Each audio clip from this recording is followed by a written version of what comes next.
everybody. It's Jeremy Lockhorn from the 4As, checking in from South by Southwest 2026, where we're exploring this theme we're calling the creative majority.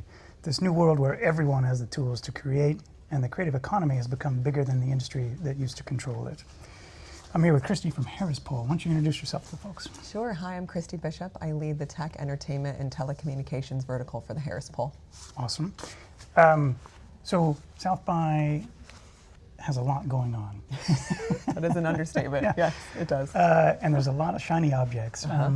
My question is, what's going to matter in 18 months? So I find this to be incredibly fascinating because I actually think in order to go forward, we're going backwards. A lot of what I've seen are physical experiences. Like, it's not necessarily, AI's everywhere, right? Like, everyone's talking about AI content, but I think actually world building is hugely important. Yeah. Like Rivian's built the track, like Netflix has the pub. There's just so many in real life experiences, and we're seeing that with our research. Like all generations are looking for a push to like the physical and actually connecting more in real life experiences, not just sitting with a screen, AI everything, like connecting here. People want to step back.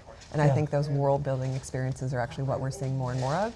18 months from now, I actually expect more of those. I really do. I mean, we see brands like Kava who are actually building out their restaurants and investing, Taco Bell, same thing, investing in brick and mortars instead of just creating a full online immersive experience. Yeah, that shift is so interesting, and like digital detox has been feels like a wave that's been building for a while now. And then like you add AI on top of that. There's a real pushback against it, and it's continuing in a very rapid way. Okay, so flip side of the like what's going to matter is what doesn't matter. So like what are you deliberately ignoring? And potentially a more important question is like, how do you make that determination? For me, this might be a controversial answer, but I'm ignoring the AI arms race. Like the AI arms race is a race to the bottom for speed. And we're hearing more and more AI slop, that term, and it couldn't be more true. It's like, the people who are going to succeed in this world are the ones who are being deliberate about it. Like we see backlash against, Anthropic and like Pentagon and OpenAI and all these things, but it's a rush for speed without responsibility. And the ones who actually have responsibility and are taking accountability and being deliberate in that development and application and actually really looking at how people want to engage with AI, what they need from it, the role it plays in their life, like the needs, attitudes, and behaviors. To me, that's what matters, not the race for speed. Because speed is detrimental. Yeah, I sat in on a really interesting panel the other day where they were talking about like, what's interesting about AI is not what it gives you, but what it takes away. That's right, What it takes away is effort. And critical thinking. And critical, which is really terrifying, absolutely. People starting to rely on it so much. There's wonderful things about AI, right? Like we were talking about CES earlier, like the health tech, AI-infused health tech at CES, mind-blowing, like how it can improve someone's life and longevity and whatever it might be. But there's the other side of that coin too, right? And without responsibility and accountability and like actual planning with ethics behind it, you just end up with content slop, you end up with things that hurt people, and I think people and companies have to calm down and just take a beat. The theme is creative majority, right? Again, and everybody has these tools now. Again, that's not new. AI has added some new sort of transformation to it.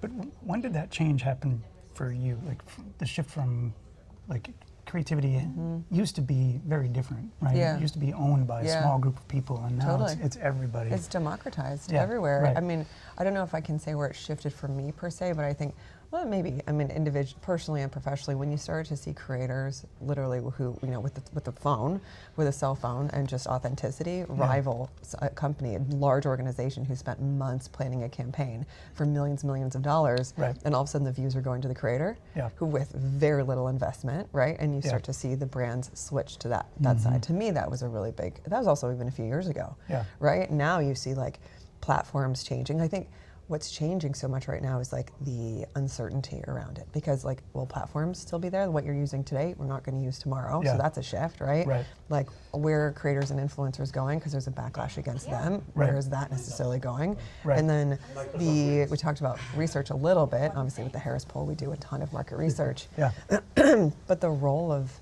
insights in creativity, right? And like the creative majority, you need to actually know what the people want and what you're giving them deliberately versus just putting things out there at scale. One of the things that has come up as a theme for me over the last few days here is trust. And what is AI doing to that? It's a great, I'm curious great point. If there's data either from an AI perspective or from like a creator perspective in terms of what does that relationship do to how a consumer trusts a brand? Oh my gosh, you know what I mean? It has a significant, so we've just done recently, it's a great question and perfectly timed. Last week we just did a ton of, actually every week we're doing AI research. The impact of relevance and trust together. We have a whole QRQ, like a Quest reputation tracker. Okay. Yep. So we do that for a lot of different brands. As they start to incorporate AI, it's what I mentioned earlier. It's this responsible use of AI and slowing down and applying it deliberately, not just at scale and at speed. Yeah. But as it relates to trust, like you can lose it in 2 seconds, right? Yeah. You can spend 2 decades, 3 decades building it, and one thing, one misstep, not in favor of your consumer, can make it all fall down. Yeah. Right? Kind of like the snakes and ladders approach. Like you spend all this time building on the ladder, climbing, and you just one false move, and trust is gone. And it takes years to rebuild that, if ever. Yeah, totally. It's a very fragile house of cards. It's quite literally a house of cards. Yeah. Well, and also consumers are so skeptical right now of everything. Of like what is real, what is not, what can I trust? Right. Of quite literally of everything. Can I quite literally see and trust what's right before my eyes? Yeah. Whether it's from a corporation, whether it's from the government, whether it's from media, and that just we're in a very interesting time as it relates to relevance and trust. 100%. I saw an interesting statistic in a panel the other day. They had done social listening analysis on the theme or the question, is this AI? Yeah, sure. And it was either 14 or 1,700% like year over year increase. Not surprising, right? No, Probably totally. Small base, but we didn't lead with that. We asked them if they like this specific type of content, and then you're like, oh, vast majority, yes, I love this. Then you reveal that it's AI, it drops precipitously. So there's this backlash against what is created with AI because people don't want that. They want organically created, like human created content. Yeah. They're not against it, but the perception drops so quickly when it's actually revealed to be AI. It's really interesting. Right. Yeah. Yeah, and I don't think a lot of brands understand how. No. Like the impact, the implication of that. No, and it's so interesting also, like if I don't know if you have kids, I have a 9-year-old daughter, and a lot of our colleagues have kids, and we talk about a lot, like my kid will say to me, oh, that's AI for sure. And we'll have a debate about is this AI, is it not? And have a late 40-something mom with a 9-year-old kid and all my friends doing the same thing, debating with our children about what's real and what's not sets a real precedent for future generations. Yeah.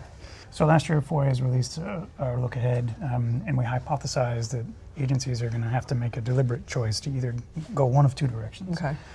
One is being a purveyor of marketing technology. Okay, we're platform-based. Platform-based, right. And so in the context of our theme, creative majority, it's like the platforms that power that, right?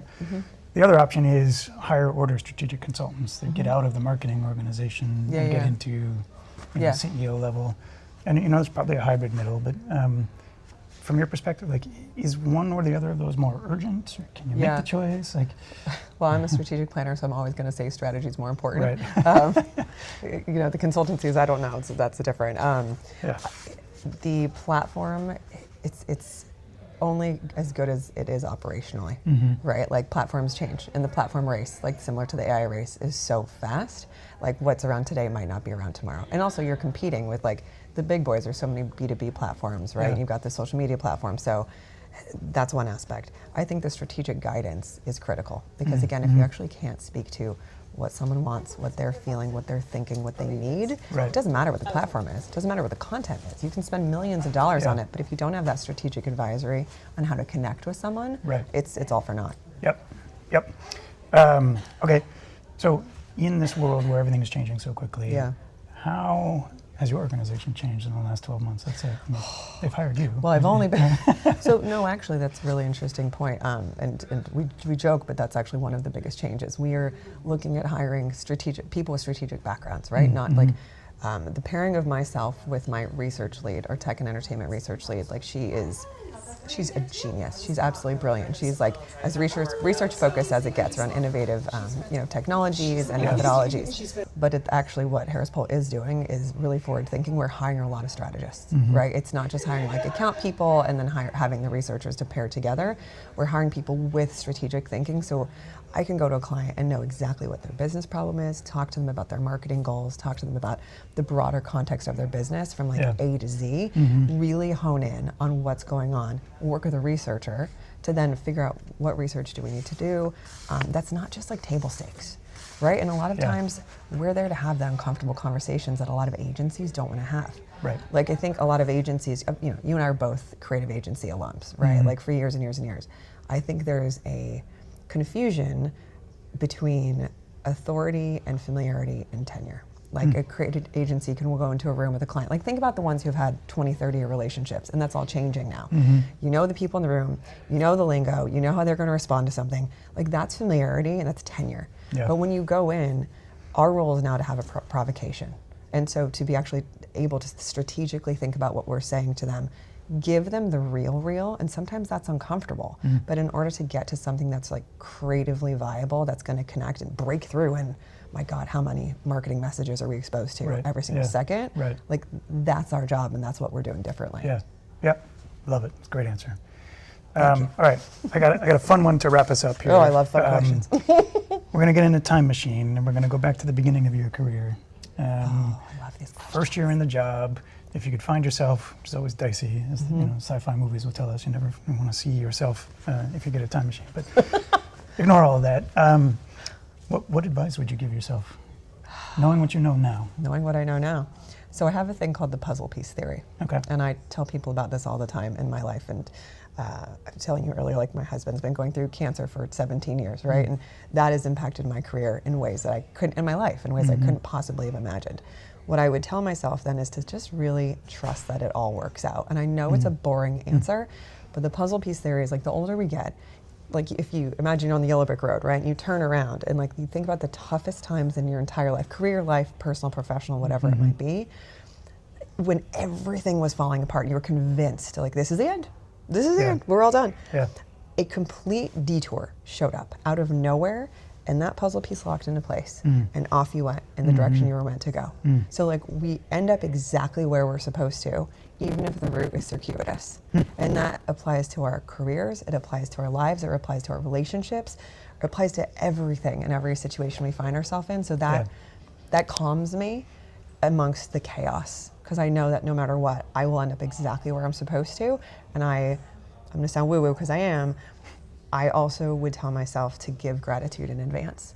Like I now say thank you for the things that haven't happened yet. And I get really excited about the unknown instead of like, oh, what's gonna happen? I'm like, oh my God, something really cool is gonna happen. And it almost always does. Yeah, perfect. That's a great place to leave it. Thank you for your time and for sharing insights with us. Of course. Stay tuned for more updates from the 4As, everybody.